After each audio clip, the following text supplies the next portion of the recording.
Summer's here, and it's time to bring the heat in a new Honda. Head out on an unforgettable adventure. Or take a sporty sedan for a spin. All while driving with confidence. Check out the Civic, Accord, or HR-V during the Honda Summer Event.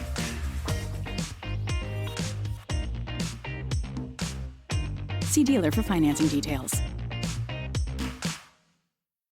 When your company earns unlimited 2% cash back on all purchases with Capital One, that's serious business. So Stephen at SandCloud got a serious business card, the Spark Cash Plus card from Capital One.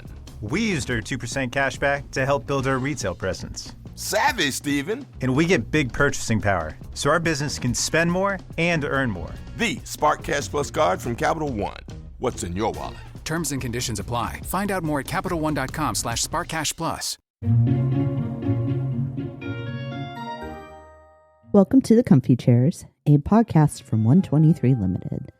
This is Kate, and in today's comfyHQ episode, we're examining common leadership tensions, how to balance empathy and authority in decision-making, and how to model accountability without being harsh. Both of these questions share something beneath the surface: mindset.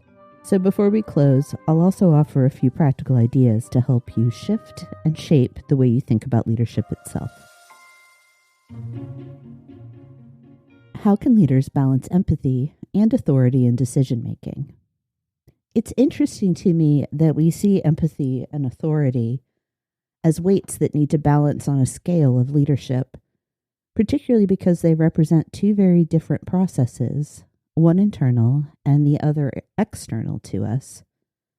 Empathy, a key component of emotional intelligence and a necessity for effective leadership, is an internal process.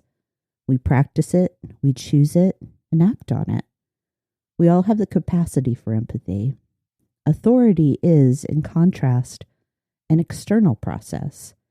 It is granted and wielded. It can go to the wrong person and be misused. It can be removed by others.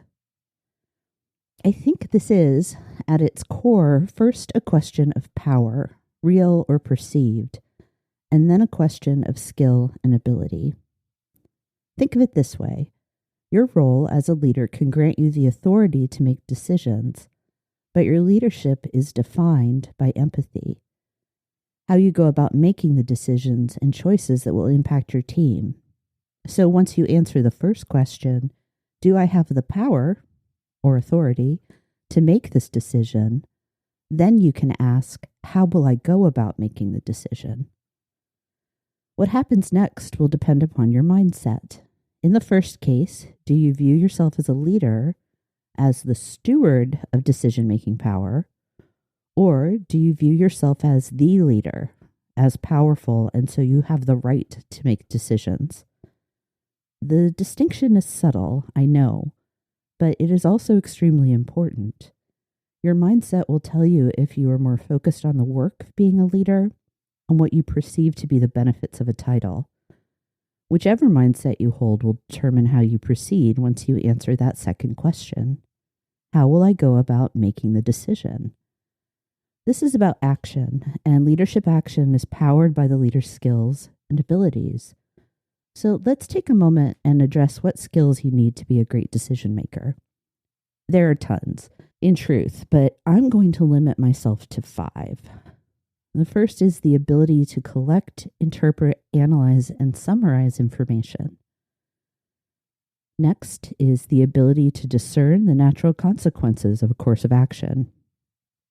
Third, intellectual curiosity, asking questions and exploring options. Fourth, self-knowledge and humility, knowing your strengths and limits. And last, but not least, empathy, which, to shorthand, is being able to imagine others' feelings and needs. Good decisions can be made with just the first two, what I'll call analysis and discernment, but great decisions also involve a preoccupation with and understanding of the human impact of your choices. And this requires a leader to apply curiosity, humility, and empathy Really, the answer to how do you balance empathy and authority in decision making is you don't. Leaders make decisions because they have authority to do so. Great leaders make decisions with empathy.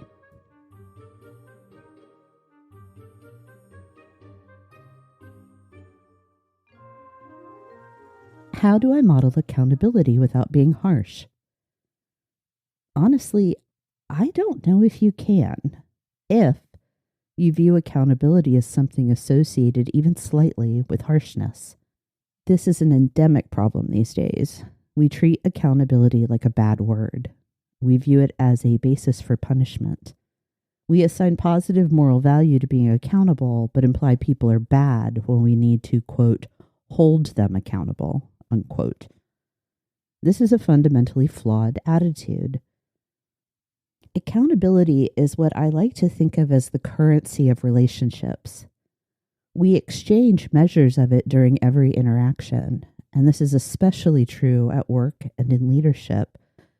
You see, accountability is the keystone of performance. Without it, connection between leader and employee, their shared ability to get work done, it falls apart. But the good news is that true accountability can exist when trust and transparency are present, and when leaders understand that accountability is an ongoing process that requires maintaining healthy relationships and clear communication. And there's nothing harsh about that. Let me define what I mean when I say accountability. At the highest level, accountability means having to answer for one's actions. It means knowing in advance that you will have to explain yourself and that your actions will have consequences. And this only works if you actually know in advance that you will have to answer for your actions, and if you trust the processes used to keep track of your actions and to tie consequences to them. Managers own the processes for communicating expectations and for tracking, providing feedback, and delivering consequences. This chain of events, expectation, feedback, and consequences points to the fact that accountability exists within a process that has a before, a during, and an after. Do you see the logic here? And do you see that if you think of accountability as a process that is co-owned by you and your employee, that harshness doesn't have a role to play? It's actually a lot like today's first question. Your mindset will drive your actions. If your mindset is accountability is punishment, then you will struggle to avoid being harsh. If your mindset is accountability is how we get work done, then you can lead. The fact is, when you hold this mindset about accountability and your role in establishing and maintaining it, it becomes the surest means of demonstrating care and respect for your team. So I want to encourage you to reflect on how you've been approaching accountable moments and how you might change your mind to change your approach. It's interesting to me that both of our questions today shared a core concept, mindset. So while I don't have a question to answer that specifically asks about developing mindsets, I thought it would be helpful to add a short piece here. After all, if I'm going to say we need to develop and use this mindset, I should also do you the courtesy of sharing how. I'm constantly saying that leadership starts with you. This process is no different. You begin with self-reflection so that you can accurately identify and name your current mindset. Explore exactly what it is that you think about, say, accountability. What do you say to yourself when you hear the word? What do you feel when the topic of accountability comes up? What experiences have you had that have influenced your current mindset? And once you're good and clear about your current state, examine that mindset closely. What about this way of thinking has helped you? What about it is limiting you? Challenge each aspect of this mindset. Ask yourself questions like, if I can change the negative reaction I feel when I hear you need to hold your team accountable, would that make it easier for me to provide feedback to my employees? questions like this and deeper reflection will give you the data you need to target what changes to make. Remember, this isn't just about removing a mindset, it's about replacing or evolving how you think. So for each piece of data you collected while challenging your current mindset, you will identify a new way of thinking. I actually recommend putting this in writing. In this way, the new mindset becomes more than a thought. You're creating a physical record and a memory to help you when you reach for that old mindset. Because mindsets are essentially habits. Do anything you can to make this change process easier for yourself.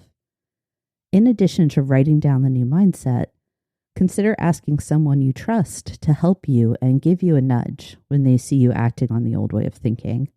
Or keep a record of the times you used the new mindset and reward yourself in some small way when you reach a milestone. And definitely give yourself grace when you fall back into your old ways of thinking. This type of internal mental change takes time, and you will miss the mark sometimes. That's okay. The effort and the endurance are what matter. That's all for this episode of the Comfy Chairs. Thanks for listening, and thanks for doing the quiet and thoughtful work of leadership. If you've got a question you'd like me to explore on a future episode, I'd love to hear from you, and you can send it my way using the link in the show notes. And if this conversation gave you a clearer view of the kind of leader you want to be, I'd love to invite you to subscribe to my newsletter. You'll find a link in the show notes for that as well. Next week, I'll be back in the Comfy Chairs with a conversation about lifelong learning with a very special surprise guest. I'll see you then.